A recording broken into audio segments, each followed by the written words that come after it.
This is the Widow Podcast, and I am Karen Sutton, the Widow Coach. I'll be supporting you through the loss of your life partner so you can find a more positive way through your grief.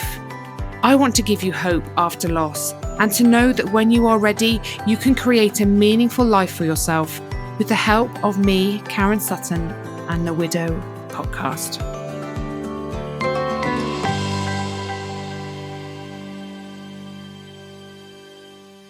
Hello and welcome back to another episode of the Widow Podcast. I'm so excited. Today I have got two amazing, incredible, lovely ladies joining me.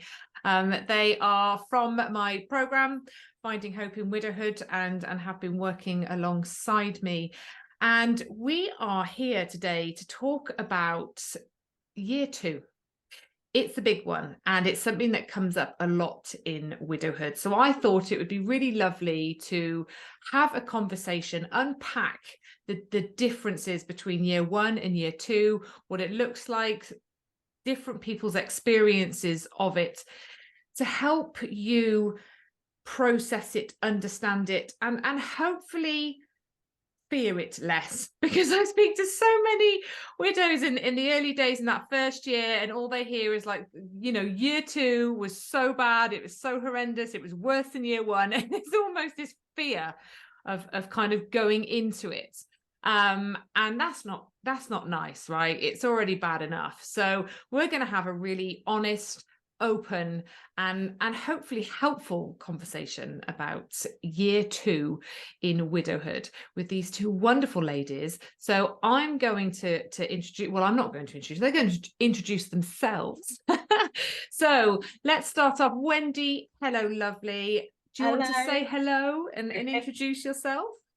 Yeah, I'm Wendy, and I currently have a cold, so if my voice sounds funny, I apologize for that.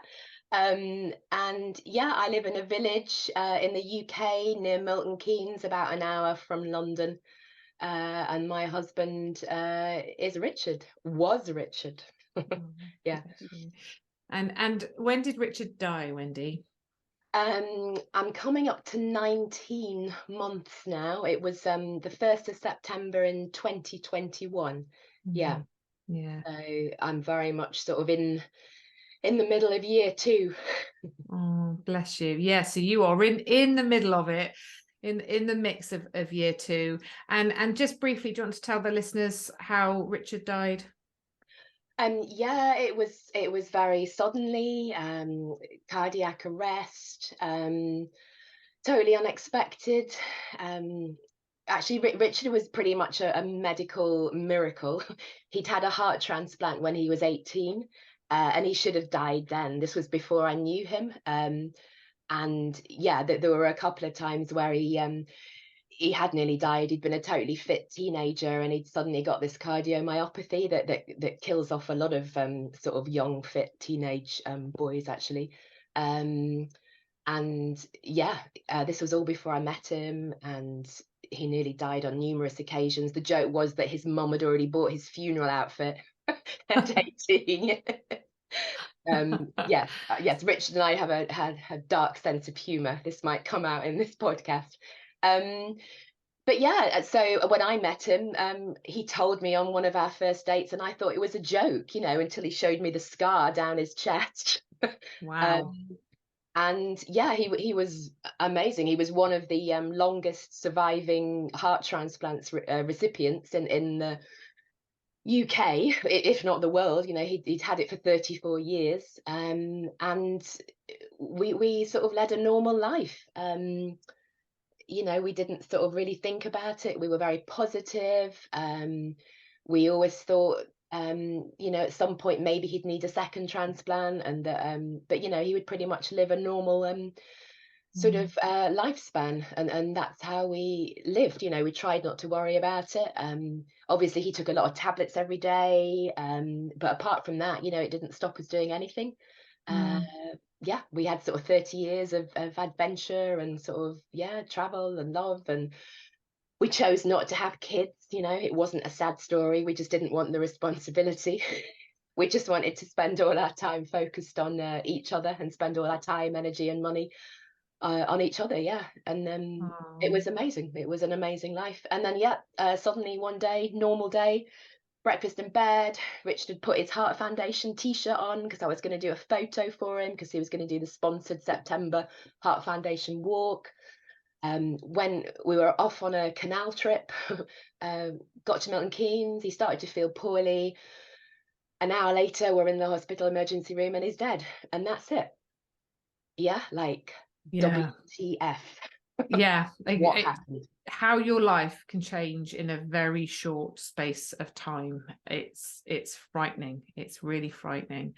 But you know, Wendy, working alongside you has been so inspirational. It's been wonderful having you, you know, in my groups, in my program. I think, you know, I met you quite early on. You were only a few months in, and you joined one of the earlier widow support groups, didn't you? Yes. And Yeah. then on to the you know, finding hope in widowhood.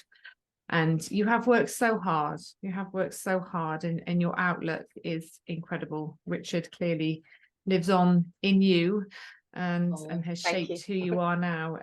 So yeah, thank you, Wendy. And it's so lovely to have you here. I'm so pleased you're here. Hope your voice holds out. Yeah. And Shannon, hello, lovely. How are you?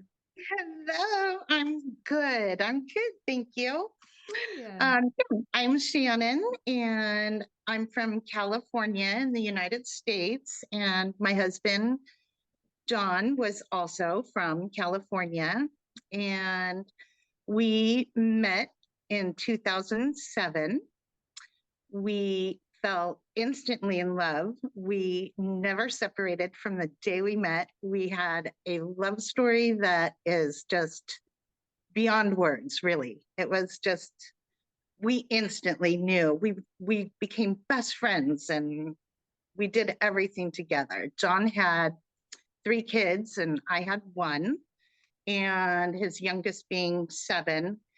And we moved in together and we started raising a family together. We were a blended family and I loved it. I loved being a stepmom and I loved having a stepdad for my son. He was just a wonderful father. So it was just a real gift to have a man in my life that was so responsible, you know, and it just changed my whole life and it was wonderful. And we were married in 2011. Our kids were there. It was just a small little thing, and we just wanted us and our kids. And then we kind of ran off for a couple days, and then, you know, we lived a happy life. John was, he was honorable, he was loving, he was trustworthy, he was a hard worker, he was romantic. We traveled a lot, and we just had a really happy life. And then September 27th, on a Sunday in 2020, we were having a little get together, just me and him and one of his sons were here.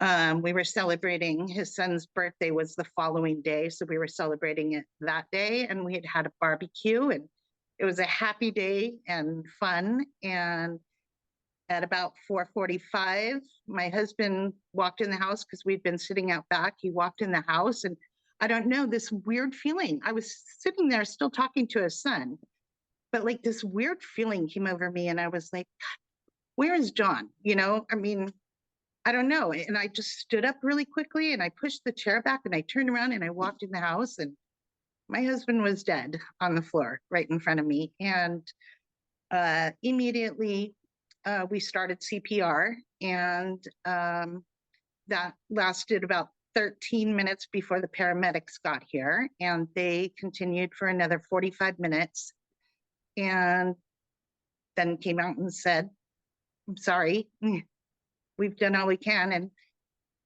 whew, that was the day my world changed forever.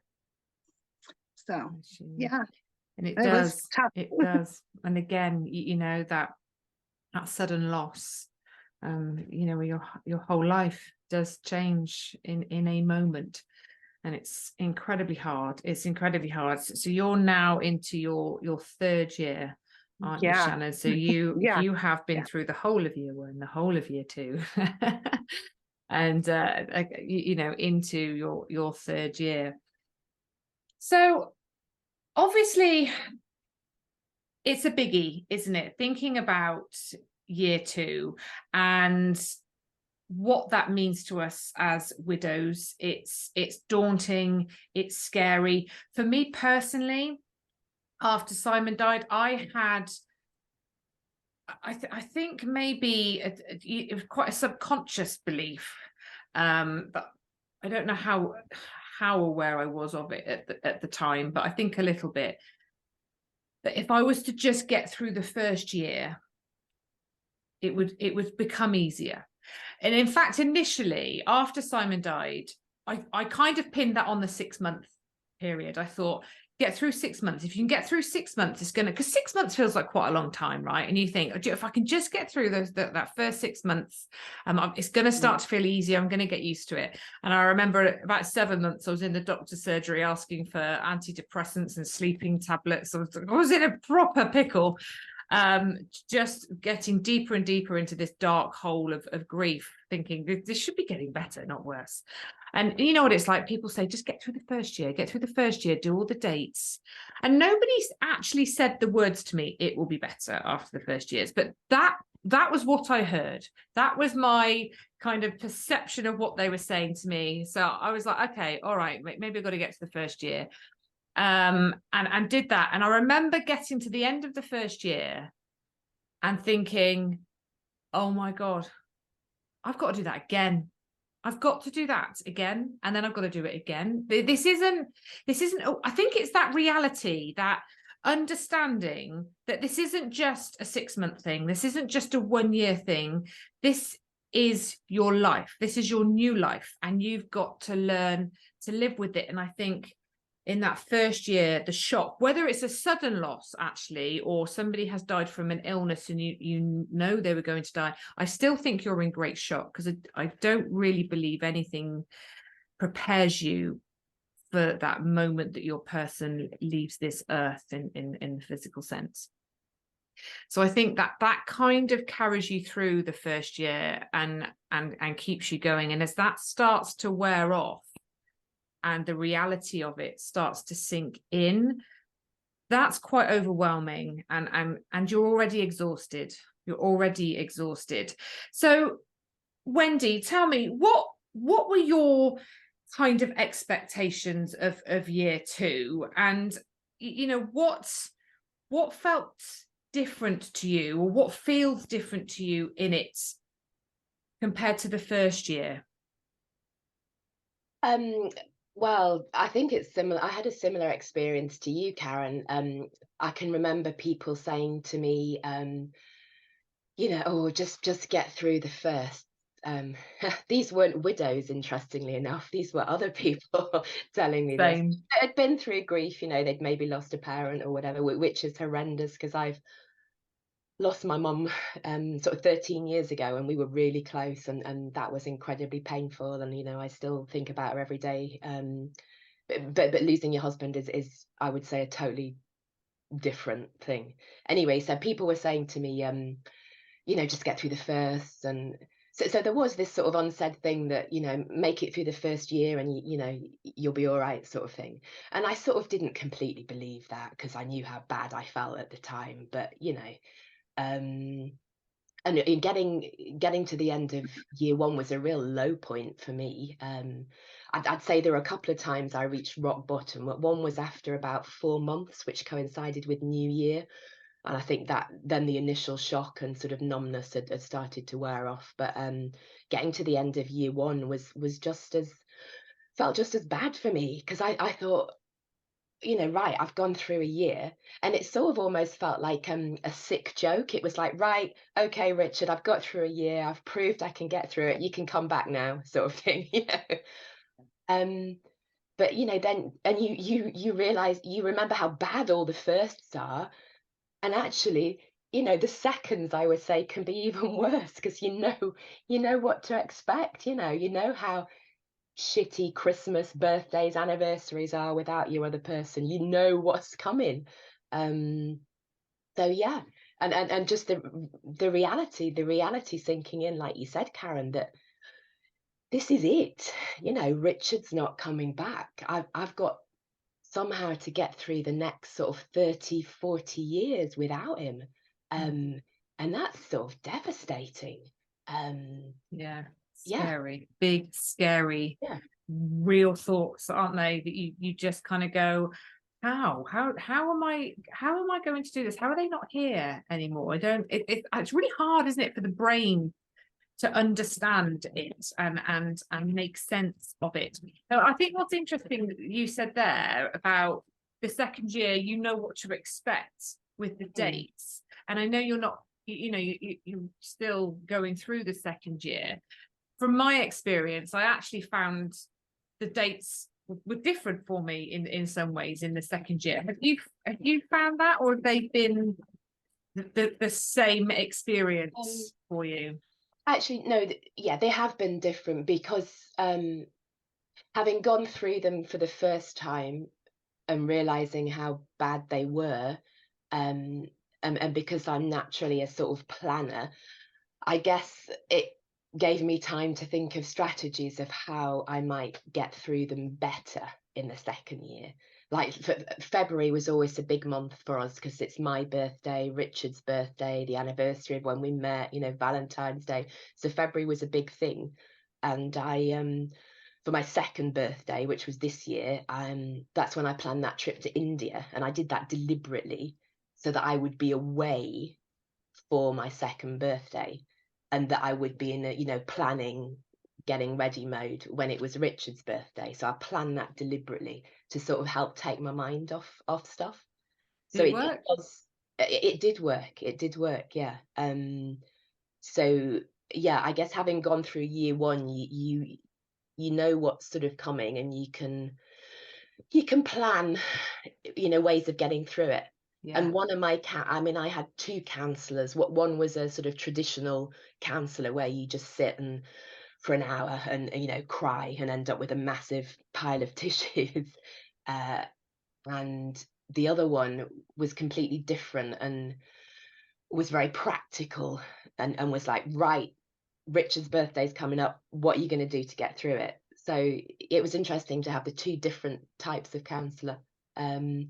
But yeah, I was able to sort of plan for the dates in year two. Yeah, absolutely. I think you're right.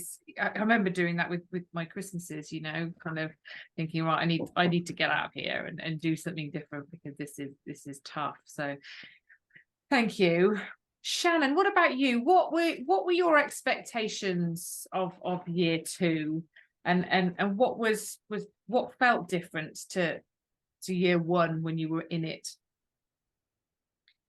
Well, year one was, honestly, you know what, my sister, she just ran the show. She literally just picked up her life and moved into my house, you know, and she would go home. She lives, you know, 4,000 miles away in Florida. So, you know, she would go home to take care of things that she had to and then fly right back. And it was just, she just wouldn't leave my side. And I was just so confused.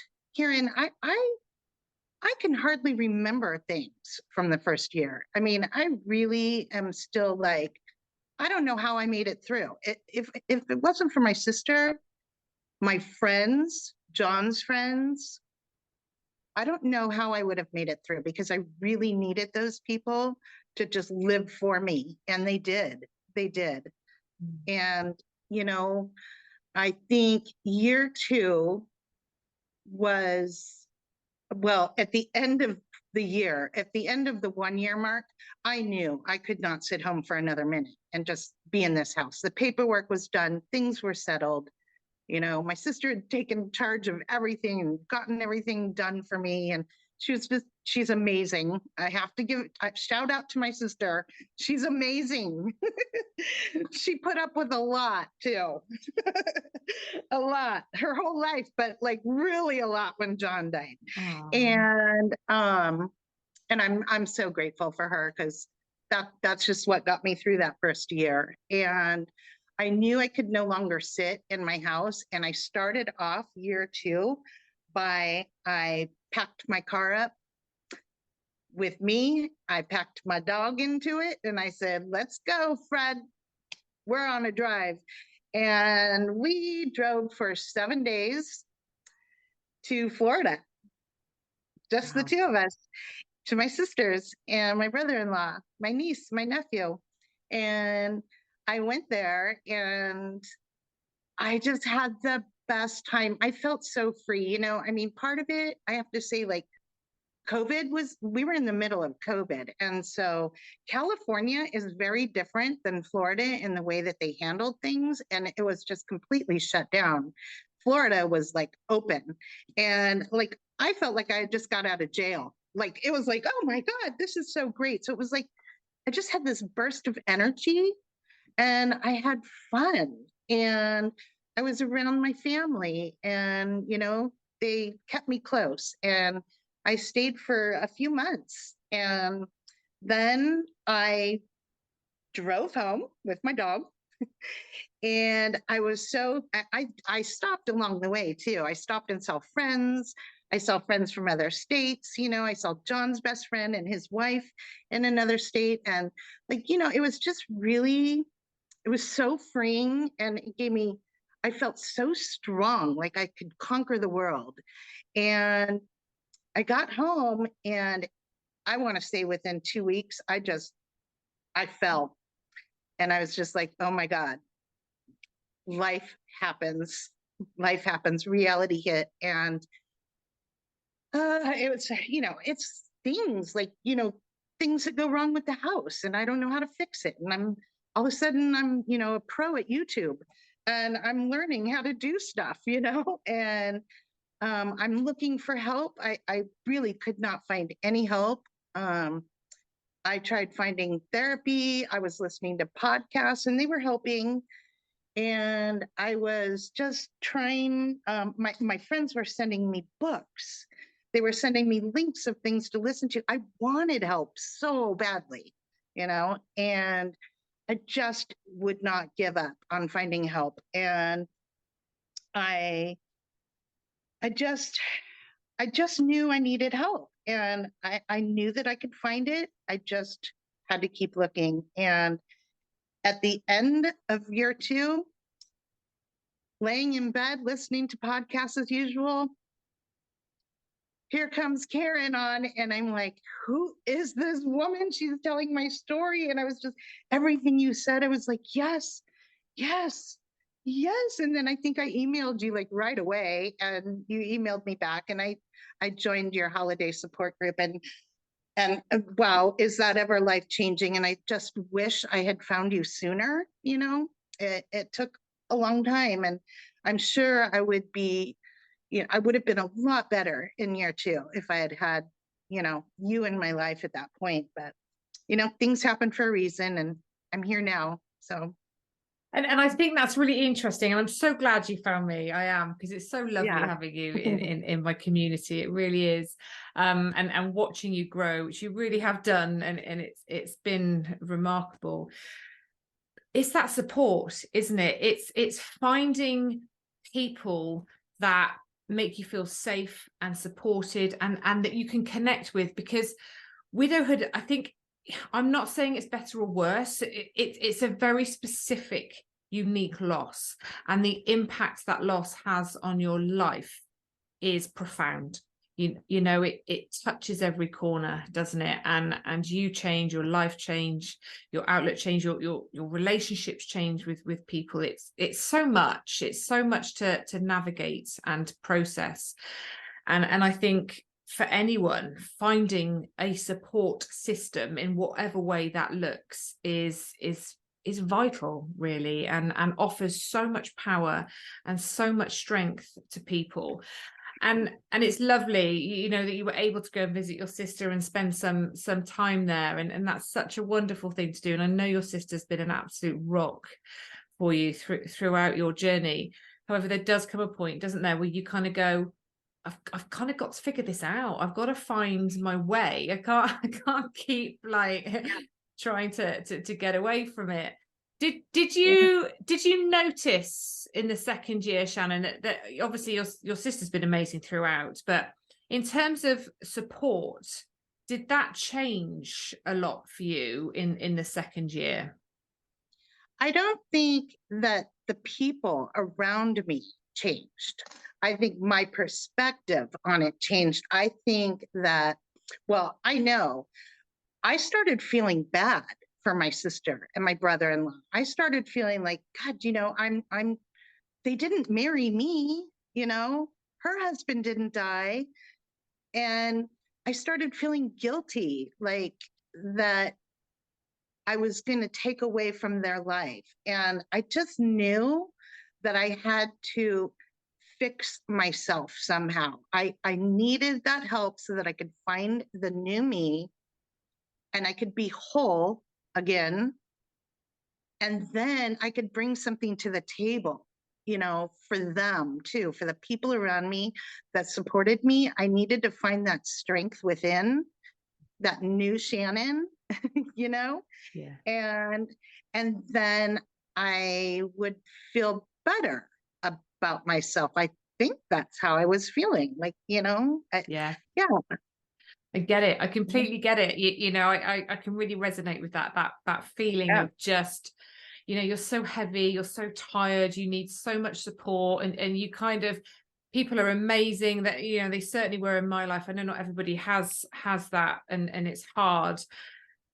But there does come a point, I think, where you go, I feel like, I need to find my way. I need to figure this out and rebuild something for me, and become resilient and learn how to bounce back and create something meaningful alongside your grief, and feel like you are offering the people around you something, because it feels like it's all take, doesn't it? And you start to feel like a burden. So yeah, I hear you. Yeah, because I think too, like, society tells you you're going to be better after a year. They really do. I mean, like what you were saying earlier, and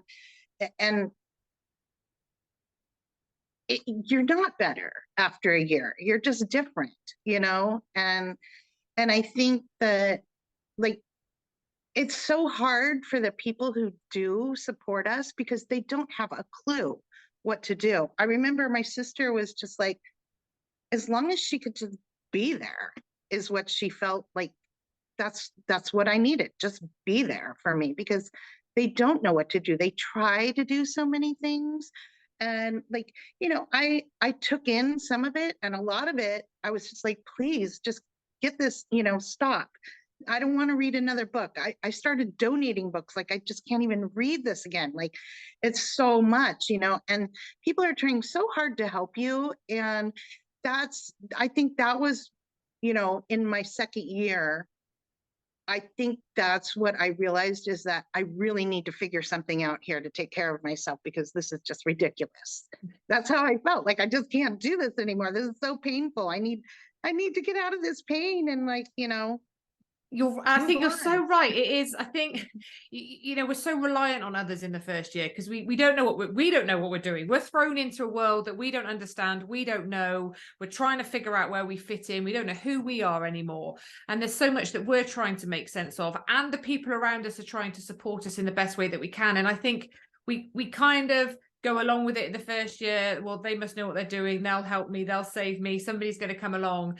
And that second year, almost with the reality of it all, you understand that other people can't fix this, and other people's lives continue, which is really hard, actually, really hard, because you recognize that other people's lives are carrying on as normal, and your normal isn't there, and it's not coming back. So you have to create a new normal within that, and you have to take responsibility for your healing. Nobody else can do it for you, and that's a big one, right? That's a really big one, because you just want somebody to fix it, to make it better, and when you start to realize they can't and they realize they can't, you know, you have to figure things out so that you can help them to help you. So yeah, that really makes sense. What about for you, Wendy? Did you notice a difference in the support that you had around you, or that you even needed in that second year? Did it change? Yeah, I think I noticed people stopped asking me how I felt anymore, or most people did. You know, there was this sort of, it feels like other people have moved on, um, and that this bomb exploded in my life, and I'm still like walking around in the rubble trying to piece things together, but everyone else has sort of moved on. And I think that's partly because of me and how I am, and I'm you know, I do lots of things, you know, outwardly it looks like I'm coping really well, and that and I prefer to sort of grieve in private. You know, I feel like I could cry in front of friends and family if I wanted to, but I sort of choose not to. I'd rather do it on my own. So you know, I suspect that outwardly I'm looking very sort of together and positive, um and people don't realize, do they? Widows realize, which is the key thing about, you know, connecting with other widows, but other people sort of think, oh, you know, she's all right now, you know. Yeah. No. I'm not. And it's to do with, like you saying about grieving positively as well. You know, it's possible to do all this stuff, like go to India and tap dance and swim and be doing all sorts of stuff, whilst also feeling broken and incredibly sad at the same time. But you can sort of do both. Yeah, and I was lucky to find you early on, Karen. Yeah, Shannon, I found Karen sort of 6 months in, which for me was perfect. I mean, everyone's on their own sort of timeline, aren't they? But like I said before, sort of 4 months was a real rock bottom point for me. You know, and there were times I just didn't want to be here. And I think a lot of people listening to this might be surprised, because outwardly I was functioning, you know, but yeah, I just saw no point in going on without Richard. But then I found sort of Karen, you know, I Googled widow support, found Karen was in one of the early groups with just a small group of recently bereaved widows. And just that connection with other people who just get it. It's just, yeah, you can't explain how amazing that is, because none of my friends were widowed. I didn't know any other widow. And just to be in a group of people who you could just speak totally openly with. Because sometimes I try, you know, if I've got energy, sometimes I try and sort of tell friends how I'm feeling and stuff. But you know, yeah, sometimes you just think, oh, I just can't be bothered, because you're never going to understand. I'll just talk to my widow friends about that instead. And you know, some of my friends have been amazing, and family and stuff, and they've tried really hard, but until you've gone through it, you've got no idea what it's like. And I remember saying to my counsellor early on, she said, what would make you better right now? And I said, you know, if all my friends' husbands died and, you know, we grouped together and bought a house, and we sat around in this amazing female community, and we reminisced about our husbands, and we laughed and cried and had wine and lots of dogs. And, you know, I was just craving that shared experience with people going through the same thing. So, you know, I would not be where I am now had I not found you, Karen, and your group, and just that support and understanding from people going through the same thing. Yeah, We because you need can't expect your friends to get it. I wouldn't have got it.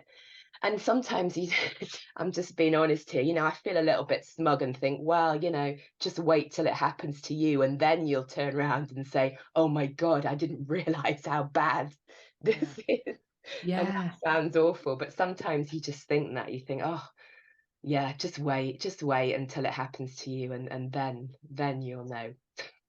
So true. So, because you just don't feel like you fit in anymore, because you know nobody really gets it. And I think as you go through life, whatever life choices you make, you know, whether you go to university, you start a new job, you join a gym class, you decide to have children and your kids are at school, or you know, you decide to travel the world, you are meeting people that are going through something similar to you at the same time. You have a shared experience. You feel like you fit in, you've got that connection, you understand each other because you are going through something together. When something massive happens in life, when somebody really significant dies, you're surrounded by people that nobody gets it. You know, nobody really understands, and you feel so disconnected, you feel so isolated, so vulnerable, and you don't know whether you're going mad, you don't know whether what you're doing is right, wrong, or indifferent, because nobody really talks about it or shares these things. So, you know, when you do find people that speak freely, honestly, and truthfully about something you're going through, and you find yourself going, oh yeah, oh my God, that's me, that's what I've been feeling, that's what I've been thinking, thank you so much. It just helps you find that sense of belonging again, that feeling of, I fit in, somebody gets me, somebody understands, and that's so important to our healing. And you kind of touched on there, Wendy, like, it's really interesting, isn't it? Because people have this idea of what grief and widowhood looks like, you know, and it looks like broken, it looks like tired, it looks like no makeup, you haven't washed, you're in black, you're crying all the time. But actually, we still have to function. You know, we have jobs to do, we've got house to run, we've got pets to look after, we've got kids, all that kind of stuff. So you get up, you know, and what people see on the outside is not a reflection of what's going on the inside. Yet people see you functioning, they see you managing, eating, sleeping, going to work, socializing, and they kind of put 2 and 2 together and come up with 156 and go, she's all right, she's sorted, she's finding a way through it. And you're like, you have no idea the reality of what is going on in my life, inside my head, inside my body. Like, this is massive, this is massive. And I think that's what's so hard with the support as well, isn't it? Because people just take you at face value, Yeah, and see you getting on with it, when actually you kind of go, yeah, I can do all these things, but I'm still really hurting, and I'm still really sad, and I'm trying to find my way in all of this.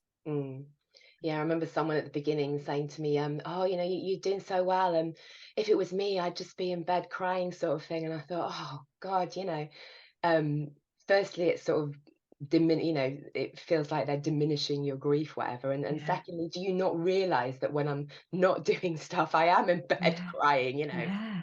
Oh, just frustrating. And you get to the point where you think, oh, I just can't be bothered educating you. Just wait until it happens to you. Yeah. Yeah, exactly. And then they'll come. Then they'll come. So obviously this has a huge impact on us, doesn't it? And how we grieve changes as we move through our journey. The emotions, the feelings, the intensity, the length of time, how we respond to all of that. For you, Shannon, in your second year, what did you notice about your grief? What was different? Did it feel heavier? Was it more intense? What with the duration of the lows, your response to it all? Because it does evolve. Well, how did it evolve for you? For me, it was that all of a sudden I knew that I didn't feel like I belonged anywhere. You know, I had this sense of like, I'm lost. And I knew that John was never coming home. I knew that now. Like, and I knew that I was on my own for the rest of my life, you know, and And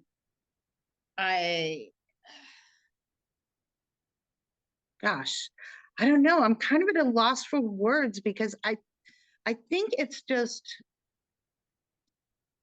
unreal. But I knew that every day I was doing something that was making me get through the day, and I listened to music, a lot of music.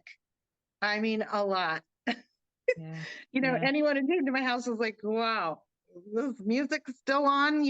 I found myself like listening to the same music over and over and over again. It's really weird, but like I just needed to have something that was the same because everything else had changed, and I just needed something that was the same every day to.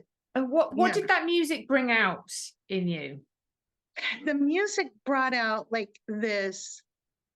Sometimes just the words were my life, or how I was feeling. When I couldn't explain in words how I was feeling, the music did. Yeah. Yeah. And is that not something you did in the first year? Was that different? There was a lot of music in the first year too, but it was more like meditation music all the time, just to kind of keep myself calm. My sister kind of did that, and then I got hooked on it on my TV, and I just had YouTube on at all times on music, and it was meditation and just like waterfalls and stuff like that. In the second year I started doing a little more upbeat, and like I noticed I really kind of gravitated towards sad songs, love songs. Yeah. Yeah. I think music. Relate. Yeah, I think it's powerful. And I know for me, when I'm having my griefy days and moments, and I want to go there because I do sometimes, I do want to go there.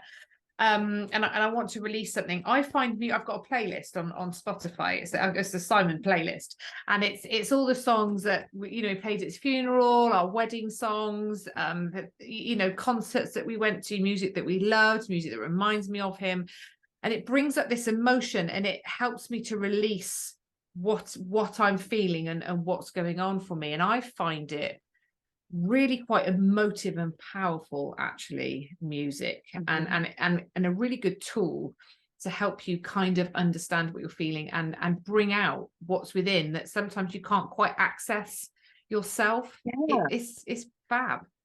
Yeah, there was people who would say to me like, do you think you should be listening to all this sad music? And I'm like, I couldn't explain to them how I was feeling inside, like that it was actually helping me. It wasn't, they thought like listening to this was going to keep me down. And actually it was just explaining everything that I felt and helping me. So, and like other widows are the only ones who would get that, right, Karen? Because like people don't get it unless you're in it. There's a reason why we listen to this kind of stuff. It does help us. And I think like I've really learned from you, like it's okay to go there in places, but don't stay in those places. Like get out and do something else too. Like, you can't stay there forever just listening to sad songs, but it's okay to go there sometimes. And it really helped me. I still do it sometimes. I listen to a lot more upbeat music now. Yeah. And like dance music, and I move, and like I sat a lot too. I really remember just feeling frozen, and I don't feel like that anymore. I move around, I go places, I do things. I'm going out to shows, with friends, live music, bands that come into town. I go into like our local cultural centers and get into like the artsy stuff that's going on. And I'm getting out now, but I still come home, at the end of the night after going out and having fun. I still come home and I'll cry, and think, wow, I'm still living and John's not here. And it's hard because like, I feel like he should be here enjoying life with me. And it's kind of hard to enjoy life when you feel, like guilty, like that they're not here. But I'm learning not to feel that so much anymore. And I know John would want me to be happy. And I want to live, I want to live and I want to go do things. So I love yeah. that. And I think that's a really sort of lovely reminder, actually, like you were saying, in that second year, you kind of wanted to be still, you sat a lot, you listened to the sad music. And I think people on the outside kind of think that that's going to become permanent. That's going to be how you are, and it's going to stay like that forever. So like, come on, you can't do this, don't do that. But you're right. So we need to we've got to work through it. We can't keep avoiding it or push it away. It's there, and it needs to be felt. But it's not permanent. We do move through it. We do find our way. And like you say, it's okay to sit in those moments and be still and listen to the sad music and release what you need to release. And then, you get up, you find something and you move and you create that forward motion. And it's creating space for both and understanding that you need both of those things to help you get through all of it. So yeah, thank you, Shannon. What about for you, Wendy? What was different for you in year two? How did your grief feel compared to year one, I suppose, and how did you manage? I know you've kind of said you would go away for birthdays and stuff, but in terms of what you were feeling, what was different? I feel like the intensity of the grief is still the same in year two, but it's more spaced out. I feel like I'm more in control. I know when we first met, Karen, you gave a really clever metaphor about sort of being in the driving seat of of grief, the grief car, whatever, rather than being a passenger. I feel like I'm more in control of my grief now. It is obviously it's still really painful, but I can go for longer periods without feeling really bad, whereas in the beginning I was just feeling bad every day. And I can genuinely enjoy things now. Sort of in the beginning, people were taking me to things, trying to cheer me up, and I would have been like that with them. To be fair, a lot of my friends are sort of fixers, and I'm a fixer, or I was. I wouldn't be now, having gone through this. So I would say something like, "Oh, I just feel so lonely," and they would be like trying to find solutions. Okay, get a lodger, and not. I just wanted to sit in the pain and just, yeah. I didn't want a solution. I just wanted my pain acknowledging. And they would sort of, friends and family and stuff take me out, try and cheer me up. And I was physically there, but mentally, and I think you've said this before, Karen, all the time, just continuous loop thinking, Richard's dead. What am I going to do? How am I going to survive this? So although I was physically present, mentally I wasn't. But year two, I find that I can actually genuinely enjoy things now, and I can sort of say to myself stuff like, right, I'm gonna have a long weekend with my friends, whatever, I'm gonna really enjoy it, and then I'll come back and cry about Richard. I can sort of manage my grief better. But year one was just sort of survival. I mean, year two for me is, and we talked about this in our little WhatsApp group that I've got with the other widows I met right at the beginning, and year two is about sort of rebuilding, trying to rebuild your life and create something positive. It's yeah.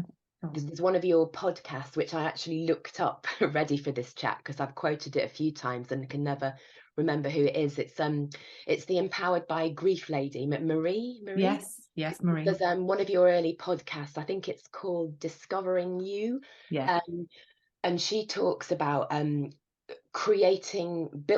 a life that's meaningful enough to carry the pain of grief. Yes. And that really sort of resonates with me, and that's what I'm trying to do.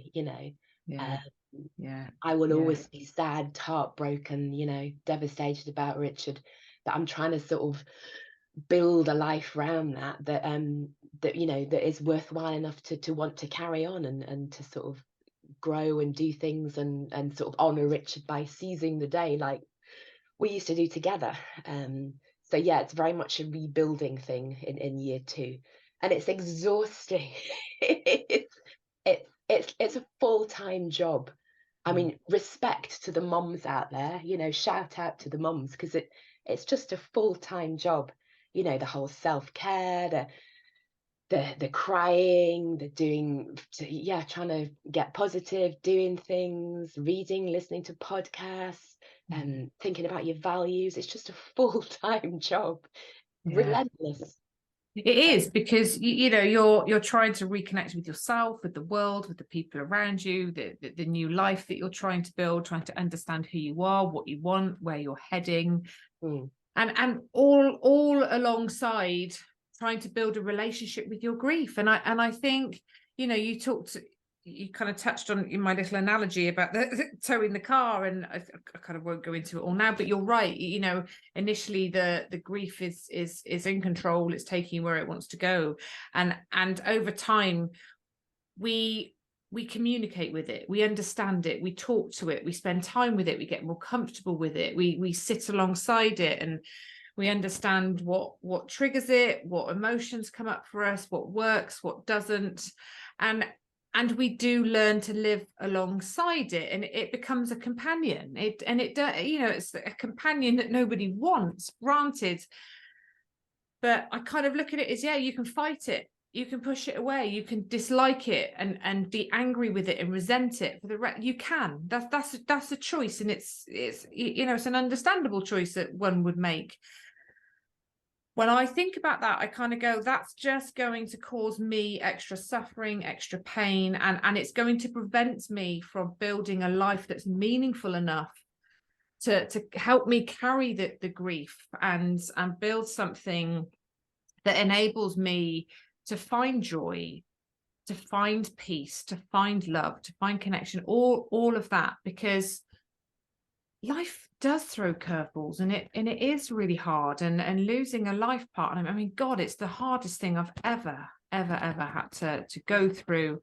And it's there, it stays, it you know, whatever you do, you know, I'm in a new relationship now, and I love Andy dearly. It doesn't take away my grief and my love for Simon, you know, and I still have the girls and what they're missing out on with their dad. It's so, for me, you know, I think it's important for us to build that relationship with grief that allows us to create something around it, so that we can grow, so that we can understand who we are, we can build on our own strengths, qualities, values, outlook, all of that kind of stuff, because that's important.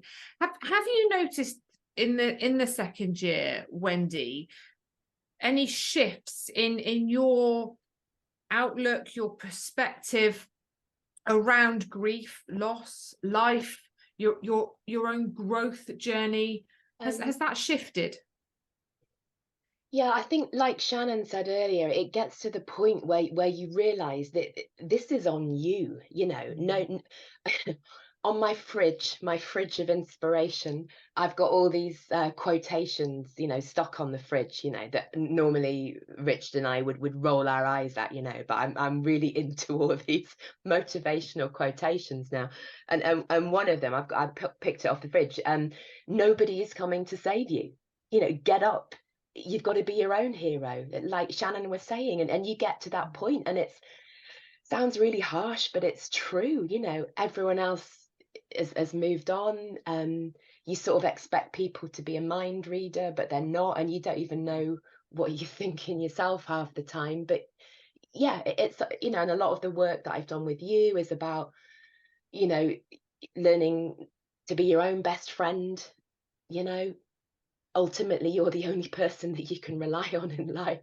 You know, you've got to sort of step up. You know, there is a choice, like you keep saying. I could spend the next 30-40 years incredibly sad, in pain, heartbroken every single day, or I can try and build something and, you know, make it a worthwhile sort of life. You know, I'm lucky that I'm here. Gratitude has become a lot easier in year 2. You know, I'm grateful for the time that I had with Richard. I'm grateful for a lot of things in my life now. I couldn't have been grateful to start with, you know. It was just the black pit of despair. But I do a gratitude journal now. And yeah, there's a lot of stuff I'm grateful for. But it's up to me, you know. Like I say, no one's going to come and save me. I need to do this for myself. And I feel sort of Richard's strength, you know, in all this, because he powered through, got on with it, never complained, you know, did everything he wanted to do, sort of thing. So it's a way of honoring him, you know. And I think that's what's lovely as well, you know, because I think a lot of us get stuck on how do we honor our person? What does that look like? I don't know how to do that. But you know, thinking about what you loved about them, what inspired you about them, their outlook, and how can you take that on and become those things yourself and live your life, so that, you know, if they were you on the call, I think, when one of the other ladies in there, Victoria, was talking about how she wants to live a life that her husband could see through her eyes and enjoy too. Yes. Oh, that was amazing, wasn't it? I want that on a t-shirt. Yeah, that's so good, isn't it? That's so good. And I tell you, I watched the other night, there's a lady, Shannon, you probably haven't heard of her. There's a lady in the UK called Deborah James who died from bowel cancer. And I watched a documentary the other night, and it was her story through her own words. And she, you know, it was really sad, but it was also really hopeful. And she was so desperate for more time. You know, she wanted to do all this stuff, and she did loads. But to see someone like that fighting so hard, you know, to stay alive so that they had time to do all this stuff. And touch wood, you know, I'm healthy. At the moment, I'm healthy. So I feel like I need to do as much as I possibly can and sort of squeeze everything I can out of life whilst I can, because none of us know what's going to happen. We could really die don't. tomorrow. Yeah, Exactly. And that's one big sort of driving force for me, because I do think life is a beautiful thing, you know, and yes, things happen in life that are tragic, really heartbreaking, and for some, you know, absolutely horrible. You know, the things that happen to people is awful. But for me, I see a lot of beauty in life, and I have a lot of beauty in my life.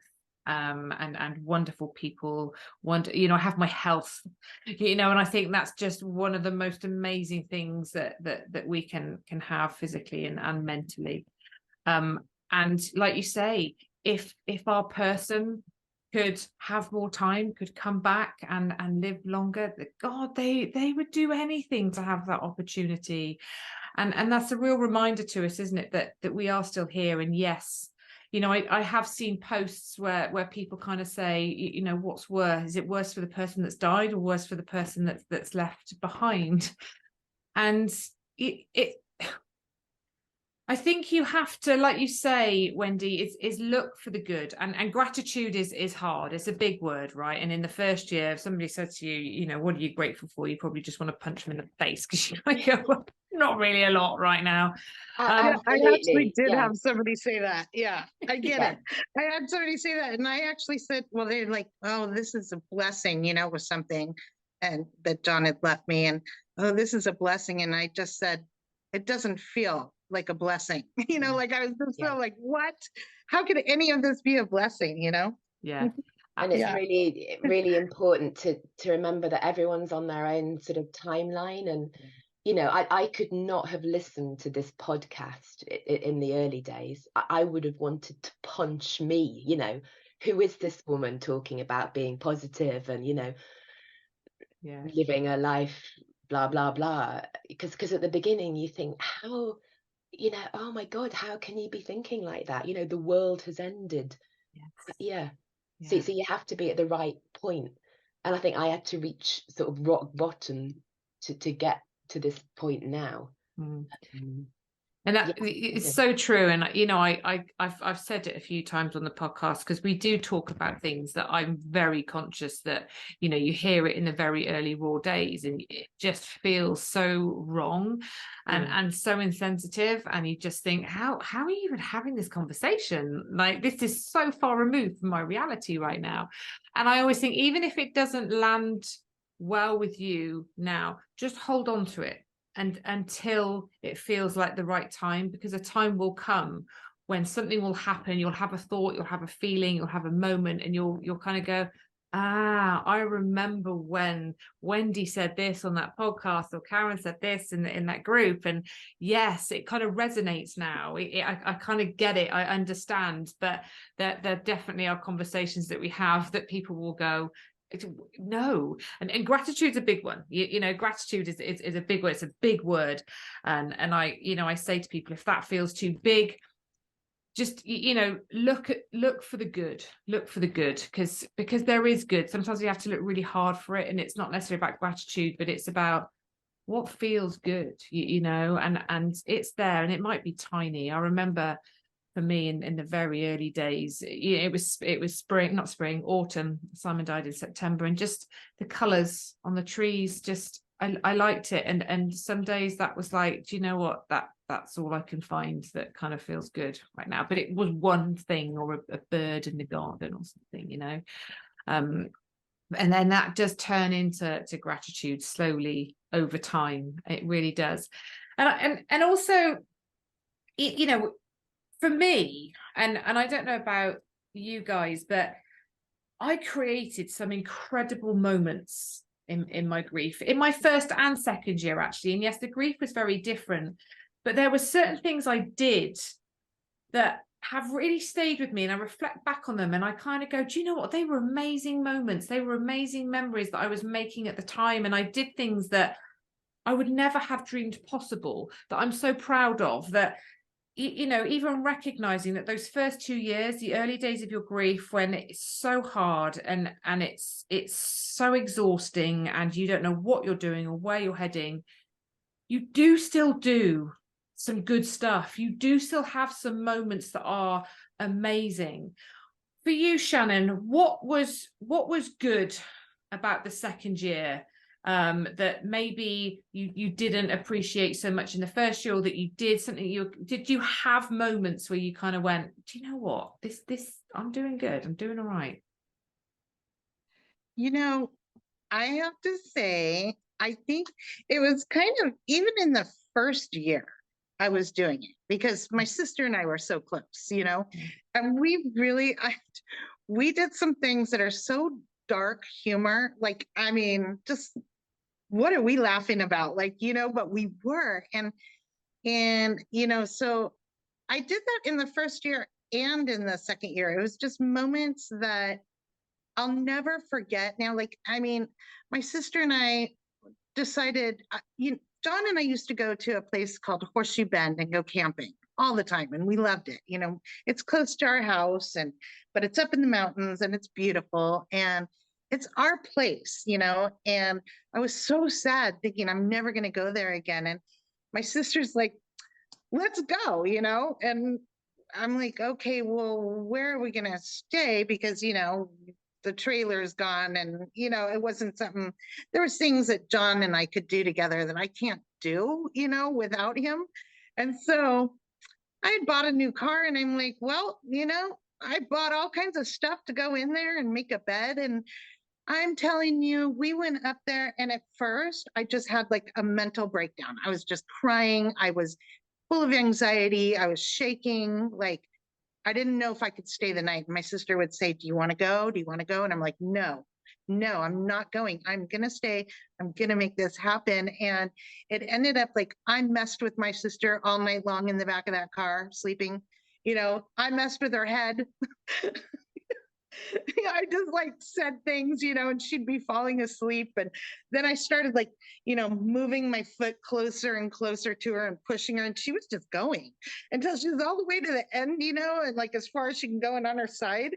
And then I just started cracking up and she's like, "What are you doing to me?" And I'm like, I just couldn't believe you would put up with this for as long as you did, allowing me to do it. I was totally joking, but like moments like that are so funny and precious to me, because it did turn something. We created a new memory Yeah. in a place that was really sacred to me and John. Yeah. And like things like that are things I will carry with me forever. That's so lovely. That's so lovely. Yeah. And you're right, these things can feel big and scary and daunting and overwhelming, and they're so sad. But if we approach it with kind of love and hope and that feeling of wanting to rebuild something, you do create new memories, you do create new moments, and you can have amazing times, really amazing times. And the dips, the lows are hard, they're heavy, they're dark, they really are. But the highs, I think, and I actually found that quite exhausting, because I was either up here or I was down there. And I remember saying to somebody, like, I just kind of want to do this, that kind of flowing water, up a bit, down a bit more balance, rather than that roller, like up, down. But the highs were so high. I remember feeling utterly invincible, on top of the world, liberated, powerful, like, oh my God, there's so much that I'm doing that I can do. And you have a lot of those moments as well, I think, if you allow yourself and you intentionally are rebuilding something for yourself, you amaze yourself at what you are capable of. And I think that really starts to shine through in year two. How are you finding that, Wendy? I know you're in year two. Have you had that more so than year one, or has it just been a steady progression through? It's still definitely a roller coaster. Yes, but maybe not as extreme as year one, but still a roller coaster. And it's ridiculous. It's not even one day at a time. You can feel really high and excited and positive, and 1 minute I'm planning my next sort of international adventure, and then like 5 minutes later I might have been triggered by something and I'm practically on my knees, sobbing. Yeah, just to have that emotional stability would be great, and I feel like I'm moving more towards it. I do feel that, but yeah, it is still exhausting, that the highs and the lows. And I've done some amazing stuff. I sort of went to India, and that was amazing. That was a real shift for me. That was about 15 months in. And that was really good, because I thought, right, this is going to be my strategy, that I'm going to travel. And Richard and I did a lot of traveling, and I wanted to continue that. And the fact that I went and had a really good time, that was really sort of confidence building, because I thought, right, that's going to be my sort of purpose now. I'm going to save money to travel. I'm going to plan all these amazing trips and have adventures and stuff whilst I still can, before I'm on a Zimmer frame or in a mobility scooter or whatever. So yeah, and I started so many new hobbies and volunteering and stuff. I mean, yeah, it just makes me tired thinking about it all. I don't quite know how I've done it, but I tried loads of new things sort of towards the end of year one, and now I have like a structure. That for me, structure's important. I sort of need a timetable of things that I'm doing on various days, because I work from home, which I do actually like, because it gives me flexibility with my dog and stuff. but I try and make sure that I, have a human interaction once a day. That's always good, And I joined a local leisure club, which is great because sometimes, I mean, what you miss people to not do anything with, don't you? And you two realize that, sometimes you don't want an in-depth conversation. You just want a physical body next to you on the sofa, and just to feel like you're not alone. Without having to do a big social interaction like you have to do with friends and stuff. So sometimes it's enough for me when I'm feeling lonely just to go to this leisure club, to swim, whatever, and sort of be surrounded by people and give people an odd smile, but not to have to talk to anyone, because talking can be exhausting, can't it? Sometimes you just want the company without the chat. And you know what, that's such a good point, because I think we can all find somebody to do something with. But it's finding somebody to do nothing with, isn't it? Yeah. Is the biggest thing. It's just having that person next to you on the sofa, watching what you're watching, eating what you're eating. That companionship, that silent, comfortable companionship, without having to put too much effort into it. It's, I think, is one of the hardest things. Somebody that just knows you, that you're really comfortable with.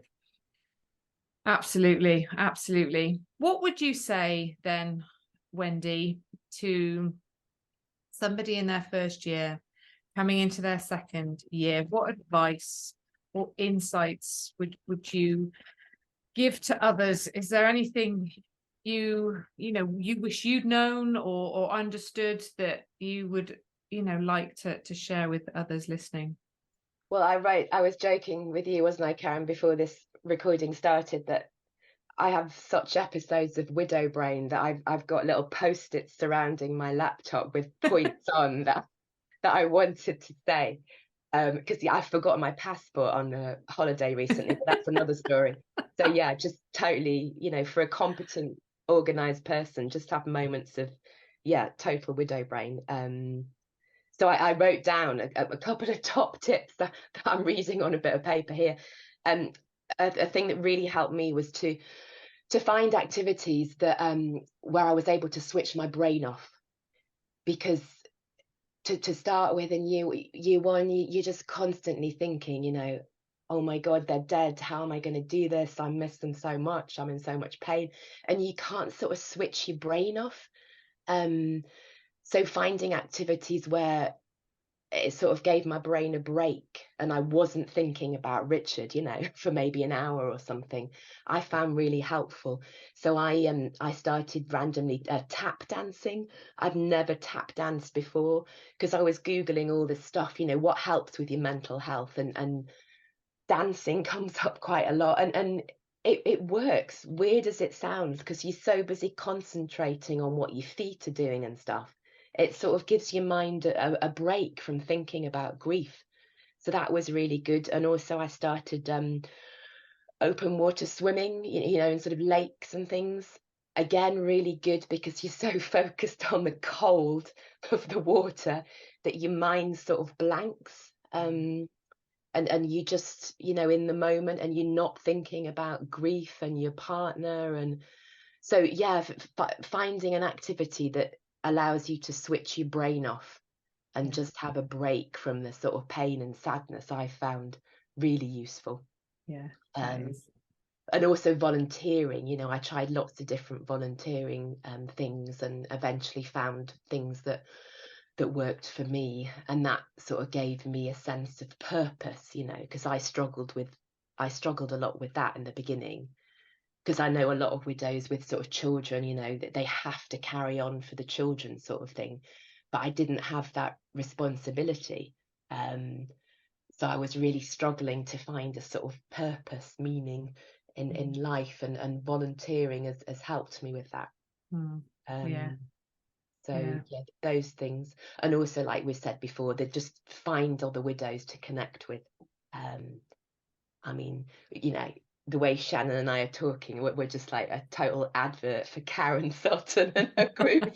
I'm sure there are other groups available, but find other widows that you can interact with, so that you're not crazy.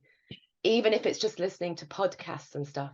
Because at the beginning, you just think, why me? You think you're the only person in the world in this pain, that had this amazing, loving relationship, and you've lost your person, and you think it's just you, and you feel so lonely and isolated. And then you start listening to these podcasts and all these other tragic stories, and then you start to think, well, why not me? So much stuff has happened to other people. Yeah, absolutely. So true. So true. And it's really important, I think, to recognize that, because you do feel so alone and you do feel so isolated. And you can see that the world's kind of carrying on, can't you? Like around you, and you think it should stop. You think, how is everyone else managing to continue with their day-to-day life, do everything they've always done, yet my life has come to a grinding halt, and the world's still moving. Surely it should stop, like just for a minute, just whilst I find my way. And it doesn't. Yeah. And it's a good thing that it doesn't, because it keeps us moving. It does, but it doesn't feel like that at the time, does it? We feel very, very lost, very alone. But I think that's a great tip about finding something that allows you to switch off your thinking brain, find something creative, something new that you have to think about, but not with your thinking brain. Sewing, knitting, some art therapy or something, a new activity of some sort, tap dancing, choirs. Some people love choirs, don't they? Like the music. So I think anything like that can be really healing. What about for you, Shannon? What would you say? What would your advice or insights be to people approaching their second year that you kind of wish you'd known? Well, number one, I wish I had known you because that was just life. It's been life changing for me to be in your classes and your podcast, and the women that I've met and the groups that I'm in and the friendships that I've formed through it. And just knowing that you're not alone is so huge. I've heard my story 100 times or more now. When I thought it was my story was, I'm the only one, like, why did this happen to me? Yeah. And I don't think like that anymore, because it didn't just happen to me. It's happened to thousands and thousands of people. And, people lose their loved ones. I mean, pretty much if you're in love, you've got a 50-50 chance, right? It's going to be you. So I think, my advice, a lot like Wendy, I had sticky notes everywhere, and I still do it too. Sticky notes that are positive affirmations, things that will get you out of your own head.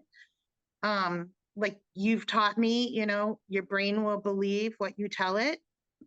And, when I made that change to start talking nicely to myself, to start talking, I talk to John all the time, because I can hear his words so clearly when I ask a question, and I ask him questions a lot, and I get an answer because I knew what he would say. And that really, really helps me. I cannot stress the importance of being around other widows, because as much support as you get from people like my sister, my friends, so supportive, so loving, so there for me, but they'll never get, hopefully, they'll never get what I really am feeling deep inside. Only another person who's lost their life partner, the love of their life, can get that. And so I say, get into these sessions. They're wonderful. The people that I've met are wonderful. The friendships, the bonds that we've created. I can't imagine it ever ending, Karen. Like, I don't feel like this is something I'm doing and it'll be over. I feel like this is like a part of my life forever now, Yeah. And I want it to be, because I love John, and I'll always love John. I didn't choose to not be married, and he didn't choose to not be married to me. It happened. He died. But I will always love him, and I want to be in love with him still. I always want to love him, and I always will. I can't imagine not. Yeah. So I carry him with me. And I think that just tell yourself good things until you believe it, you know, put a smile on your face, even when you're not happy, because it just does something that makes you feel a little bit better, you know, even when you're feeling the worst, try and smile, try and, you know, Yeah. I don't know. I mean, And I think that's what's lovely actually about being with other widows. And I speak to a lot of people that kind of say, oh, surely like joining a widow group, isn't that going to be really depressing and hard and painful and everyone's going to be sad? But oh my God, like we have so much fun. Like there are so many laughs, you know, when we get together and we talk about things and we share our stories, because there's so much of that common ground. The commonalities really shine through, don't they? And that dark humor, like you said, Wendy, at the beginning, you know, that dark humor that you share. And I think, you know, that partly comes a bit with widowhood as well, and you can share these things, and that helps you. And that's what's wonderful. I know whenever we have our sessions, and you know, we kind of have a check-in sometimes, don't we? And everybody always feels better at the end of the call than at the beginning. They feel lighter, brighter, because they've shared, they've laughed, they've smiled, they feel inspired, they feel motivated, they feel encouraged. And that's what you want. And it comes from people who get it. It comes from people who are walking you know, a similar path to you, that you know when somebody says something to you, share some words of wisdom, something that's worked for them, it just hits differently, because you know that they've lost a life partner too, and it you just hear everything differently than you do if it's somebody who hasn't lost a life partner. So I think, like Wendy says, I'm sure there are, I know there's not a lot of other widow support groups, but there are, you know, especially in America, I think there's more support going on, maybe, I don't know. I couldn't find it. I'm telling you, I couldn't find any help. I mean, I feel like a couple, you know, there's a couple podcasts that were like, okay, but it just didn't grab me the same. Like the minute I heard you talking and telling your story and listening to you talk about Simon and what happened and how you felt about it, I'll never forget that moment. And I just 100% connected with what you said. And I went, okay, this is somebody that has gone through what I've gone through and knows, like,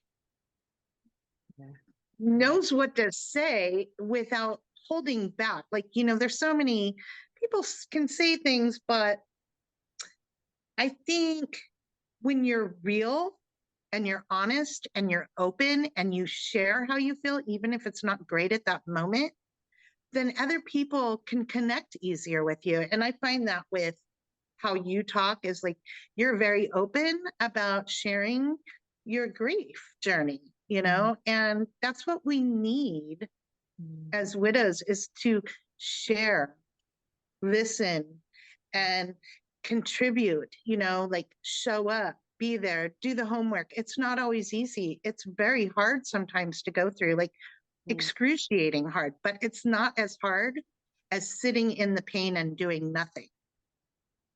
I love that. That's so true. It's so true. You know, the pain of doing the work is temporary, because you will move through it. However, the pain of sitting in your grief and not working through it could be permanent, and could absolutely have lifelong impact on you in a negative way. And when you think of it like that, you kind of go, I don't want this to be my life. You know, I don't want this to be what the rest of my life looks like. I want to find a way through it for whatever reason, for your person, for yourself, for your children, for whatever kind of gives you that nudge to do it. Absolutely 100% do it. Guys, this has been such a helpful, wonderful, insightful, honest conversation. It really has, and hopefully will help people see that yes, year 2 is still hard. It is still hard, but there can be some amazing moments in that too, and you've given a lot of advice on things that people can use to support themselves which is what we need, right? We need to understand how we can support ourselves better. So thank you so much. If you both shared, was there anything that you burningly wanted to share that we haven't touched on yet, that you just wanted to leave on, or do you feel like you've covered most of what you wanted to say? I know we could talk for hours, couldn't we? Because that's how these things work. I'm just looking at all my post-its, Karen, just to double check. But actually, yeah, one thing, Richard would never forgive me if I didn't take this opportunity just to promote organ donation. You know, he had 34 years of amazing adventures and love and life because some guy in a motorcycle accident all those years ago, you know, donated their heart. So yeah, we can all save more than one life by being on the organ donation register. Yeah. And so true. I don't know how it works in the States, but in the UK, you just have to Google NHS organ donation and just tick a little box. It takes 2 minutes, and yeah, we can save lives. We can save people going through this grief by and tell people as well, you know, tell your family, you know, kind of say, look, if anything does happen to me and they can be used, please, like, give permission. That's what I want. Because if people don't know that, you know, people can be a bit like, oh, it's a bit weird.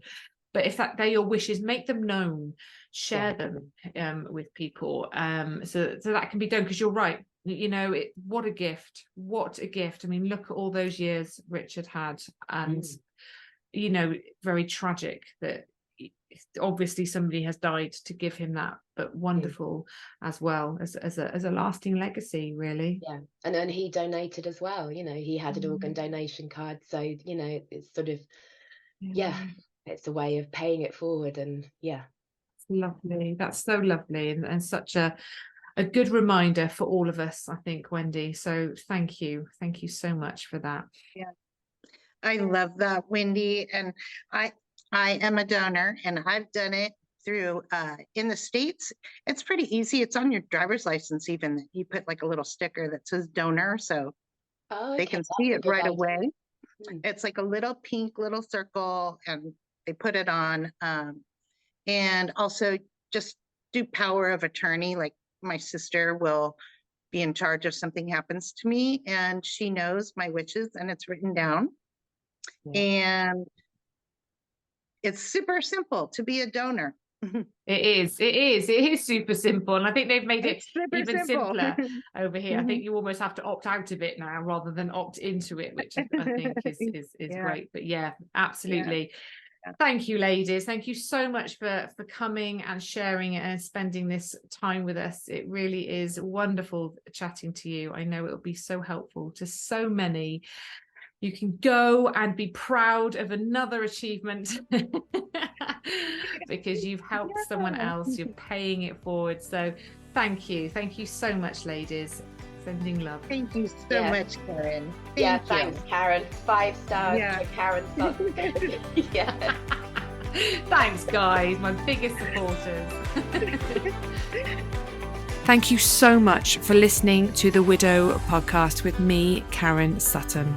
If you would like to be part of a supportive community of people who understand your grief, come and join my free Facebook group, Widowed and Rising. And make sure you tune in to the next episode of the Widow podcast.